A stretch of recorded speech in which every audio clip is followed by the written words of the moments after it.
Now to the latest on the scandal over how Obamacare was marketed by the administration prior to its passage. You're probably aware by now, at least if you watch Fox, that one of the law's creators has mocked American voters as stupid for approving his own plan. Now, correspondent Doug McElway tells us the controversy is reaching comic proportions. The healthcare architect who has called American voters stupid has written in a format he finds specially designed for them, a comic book. It's not a matter of, gee, people are too stupid to understand it.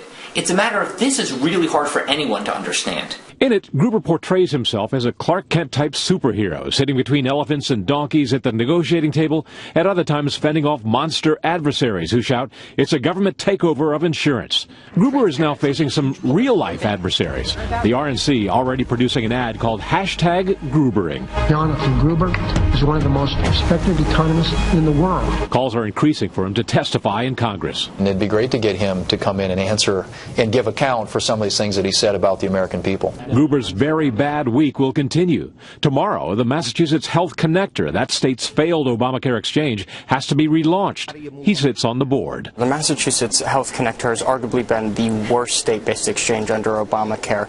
Until today, they still do not have a functional website, and they've spent well over $250 million just to get ready to launch one tomorrow.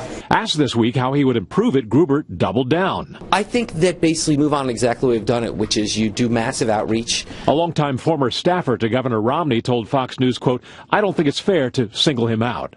But it was Gruber's healthcare model for Massachusetts that captured the attention of the White House.